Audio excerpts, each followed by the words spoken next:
Embrace the power of knowledge at Sanskriti University, ranked first in most promising university in engineering and management in India. Visit www.sanskriti. Bangladesh की पूर्व प्रधानमंत्री शेख हसीना की London जाने की योजना 6 अगस्त को कुछ अनिश्चितताओं के कारण टाल दी गई।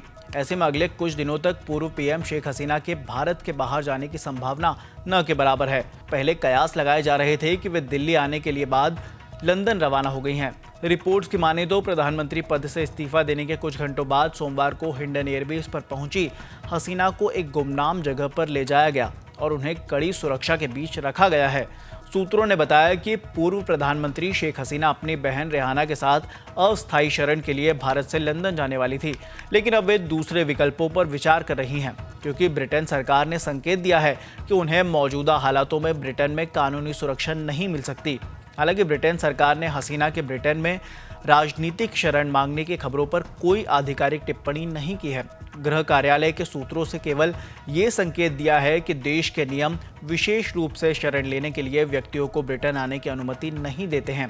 ब्रिटेन के विदेश मंत्री ने सोमवार को लंदन में एक बयान में कहा कि बांग्लादेश ने पिछले कुछ हफ्तों में बड़े स्तर पर हिंसा और जान माल की दुखद हानि देखी है।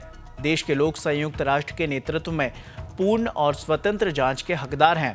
याद हो कि सोमवार को अवामी लीग की नेता शेख हसीना ने भारत के रास्ते लंदन जाने की योजना बनाई थी और उनके सहयोगियों ने हिंडन पहुंचने से पहले भारतीय अधिकारियों को इस बारे में सूचित भी कर दिया था। दरअसल हसीना ने लंदन जाने का फैसला इसीलिए किया क्योंकि रेहाना की बेटी ट्यूलिप सिद्दीकी ब्रिटेन संसद की सदस्य हैं। ट्यूलिप वित्त मंत्रालय में आर्थिक सचिव हैं और हेम्स्टेड और हाईगेट से लेबर पार्टी के ही सांसद हैं। सूत्रों की माने तो ये भी पता चला है कि हसीना के परिवार के सदस्य फिनलैंड में भी हैं और इसीलिए उन्होंने उत्तरी यूरोपीय देश जाने का भी विचार किया है। रणनीतिक विशेषज्ञों की माने तो स्थिति ब्रिटेन के लिए पेचीदा है, जिससे पूर्व में हसीना ने दिवंगत पिता शेख मुजीबुर रहमान को बांग्लादेश मुक्ति संग्राम के बाद जनवरी 1972 में पाकिस्तानी जेल से रिहा होने पर शरण देने की पेशकश की थी।